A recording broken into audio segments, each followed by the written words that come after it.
salaamaaleykum mbokk internet yi daleen ak jàmm Sen Sport 221. Chelsea football club def na offre bu toll ci 40 millions d'euros ci bëccëgu tey bii ngir signé kooku nga xamante ne moom la ñu wax Fermin Lopez jëlee ko Barcelone waaye nag dañ leen jox ngant. Barça joxe na ngant wax nañ leen fii ci suba ci ne kooku nga xam ne mooy Pablo Gavi dafa blessé kon kooku di dégg maam Fermin Lopez xam ngeen caaxaan ko génnee Barça nag ñoom nee nañu amuñu benn intention ngir jaay ki nga xam ne mooy Fermin Lopez waxuñu ne nag ko moom du dem fenn waaye nee na mbir mi ci loxoom la aju décision bi ci moom la aju maanaam bu fekkee Fermin Lopez dafa jël décision ngir dem ñoom waa Barça dinañu ko bàyyi mu dem waaye day bu fekkee loolu amul ñoom duñu ko bàyyi mu dem ndax amuñu benn intention jamono bi ngir tàqale ko ak moom kon Chelsea dalagu ci kii di Fermin Lopez jamono bi wala xëy na joxegul li nga xam ne mooy kàddu ci ne daa bëgg a dem te marché bi xam nga li ci des bareetul ñu jàpp ne xëy na bu fekkee yéex na tuuti rek dinañ ko fa bàyyi xëy na làmb leneen wala bokk ñu toog dégg nga maam jàpp ci yàlla waaye jamono bi ñuy waxee yéen daal Barça moom ci jëm boppam dafa joxe lii di ngant voilà mu wax leer na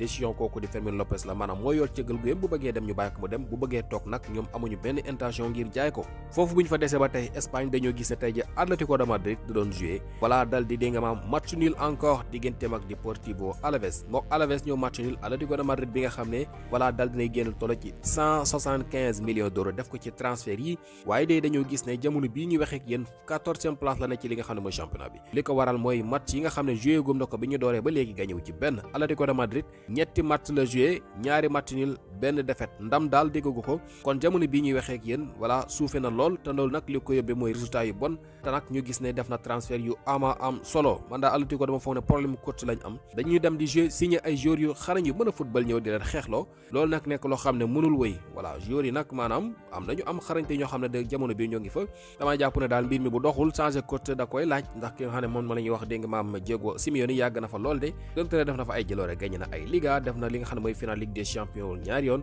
waaye nag ci kaw loolu itam dañoo gis ne Atlético de Madrid daal bu ñu waxante dëgg waroon naa mën a weesu fii ak xeetu joueurs yi mu am voilà xool ba xamaat yi di ñëw ana ban tànk lay taxawee wette ba léegi ñu waxee ni moom dara doxagul comme ni ma leen ko waxee dafa match nul encore buñ jógee ci loolu nag suñuy gaynde yi gannaaw bi ñu demee woon ca CHAN ba voilà ñu gis ne kat ñoom ñoo gagné 3e place bi kon bokk nañ ca podium ba Sénégal ci kaw loolu tey ji am na beneen titre boo xam ne jox nañu ko muy fair play voilà loolu nga xamante moom la ñu tuddee fair play team Sénégal lañ ko daal di jox loolu nekk lu am solo am beneen mbir boo xam ne it am nañ ko ca voilà mooy suñu gardien bii nga xamante ne moom la ñu wax Marco Diouf moo nekk meilleur gardien ci compétition bi Sénégal gañewul li nga xam ne mooy CHAN bi de waaye nag am na ay titres yoo xamante ne day wane ne dëgg-dëgg ku dul li nga xamante ne mooy champion bi Sénégal ñëwut la ci loolu nga xam ne daal na koy def ci li nga xam ne mooy compétition bi jël na 3e place nekk fair play team ba noppi itam gardien bi nekk li nga xam ne mooy meilleur gardien ci compétition bi muy kooku ñuy wax Marco Diouf compétition bi nag ki ko jël mooy Maroc bi nga xam ne moom moo dooroon Sénégal ca keroog ca tiro bi te Maroc tey ji dafa door ñi di waa Madagascar 3-2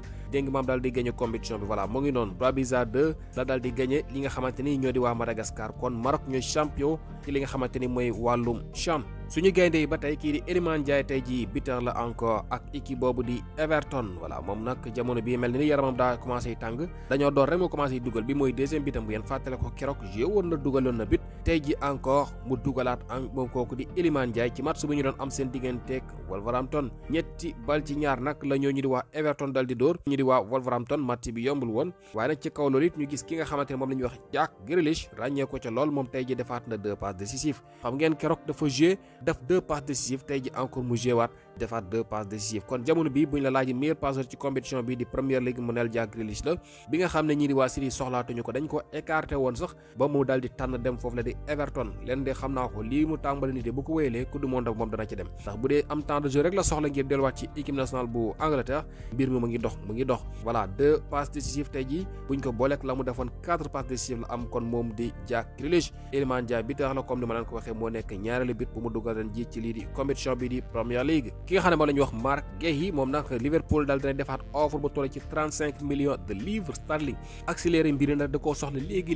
da ko bëgg signé ci nu mu gën a gaawee voilà Liverpool ñoo bëgg a renforcer défense bi te nag ci jamono bii lañ ko soxla nag ci nu mu gën a gaaw Marc Guéhi nekk défenseur Crystal Palace anglais voilà jamono bi Liverpool ñu ngi ci koom te nag bëgg nañu ndar képp mbiri ci nu mu gën a gaawee loolu Fabrizio Romano moo ñu koo xamal ki nga xam ne moom la ñuy wax Mbaye Niang l'international sénégalais moom itam dafa daal di signé fële ca Turquie voilà ci club bi ñuy wax Zenkler Birligi nekk ancien club bu Zarko Touré xam ngeen ko voilà moom kooku di Mbaye Niang bi nga xam ne nekkoon na Turquie at yee weesu nekkoon na Adana voilà delluwaat na kon foofu la di Turquie waaye bi yoon ci club boobu ñuy wax Zenkler Birligi la daal di xaatim ab contrat nekk ci première division bu Super League bu Turquie voilà muy xibaar bu am solo moom nag bien fàttale koo xam ngeen ne nekkoon na fi foofu la di Maroc daaw voilà après mu jógee fa demoon na it fi nga xamante ne mooy Italie voilà léegi nag ñu gis ne kon dellu na Turquie gi nga xam ne miin na ko moom kooku di Mbaye Niang l'international sénégalais